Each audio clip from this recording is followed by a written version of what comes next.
مقامات بلندپایه تاجیکستان و قرقیزستان نیزهای اخیر در مرز دو کشور و راههای جلوگیری از تکرار چنین مناقشه را بررسی کردند.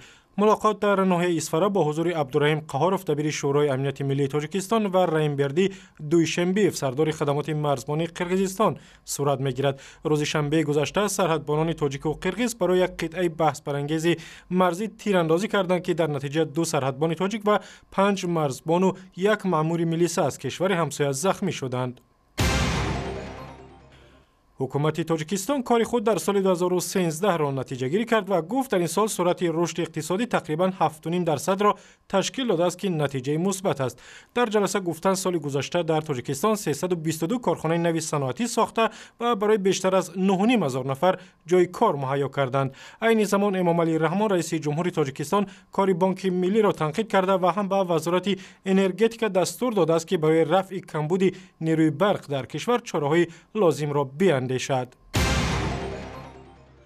مقامات تاجیکستان میگویند گزارش‌ها درباره قطع شدن ساختمان بزرگترین مسجد در آسیای مرکزی واقعیت ندارد که این مسجد با کمک قطر بنیاد می شود. سفارت تاجیکستان در شهر دوحه گفت تأخیر در کارهای ساختمانی وجود دارد اما بنیاد مسجد هیچگاه قطع نشده است. پیشتر گفته می شد که به دلیل سستی کار در ساختمان قطر مبلغ گذاری برای مسجد را قطع کرده است. مسجدی که در مرکز دوشنبه ساخته می شود با تالارهای خرد و بزرگ برای نماز گذاشتن 50,000 نفر پیش بینی شده است. ارزش این طرح 100 میلیون دلار است.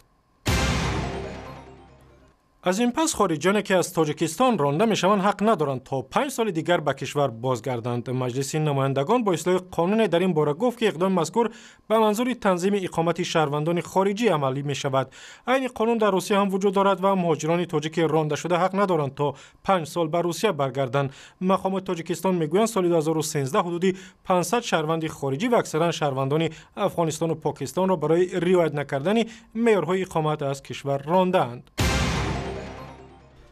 مقامات فرودگاه کولاب میگویند سعی دارند پرواز هواپیماها از این شهر به کشورهای دیگر دنیا بیشتر شود. در این زمان از کولاب هواپیماها تنها بر روسیه پرواز میکنند و رهبران فرودگاه میگویند امیدوارند به زودی خط نوی پرواز فرودگاه کولاب را به خلیج فارس وصل خواهد کرد. ما در همین روزها همگی 3 خطسر در 24 ساعت خدمت رسانی میکنیم. حالا که در 24 ساعت ما میتوانیم 15-20 طیاره رو خدمت رسانی نماییم. در تاجیکستان برای نخستین بار رادیوی مستقل امروز به پخش برنامه‌ها با زبان شغنی شروع کرد. برنامه‌های فرهنگی و موسیقی با این زبان پامیری هر روز 3 ساعت در خروق مرکزی مأموری ولایت بدخشان و اطراف این شهر پخش می شود. در بدخشان که خانه تقریباً 200,000 نفر است تاکنون برنامه‌ها با زبان مردمی این محل نشر نمی‌شد. رادیوی امروز از ماه سپتامبر سال گذشته نشر برنامه‌هایش را در موج اف ام در خروق شروع کرد. اخبار و ویدیوهای بیشتر در تورنمای رادیو آزادی در صفحه‌های ما در فیسبوک، توییتر، یوتیوب و نکلاسنیکی و هم زمینه مخصوص رادیو آزادی برای تلفن‌های هوشمند.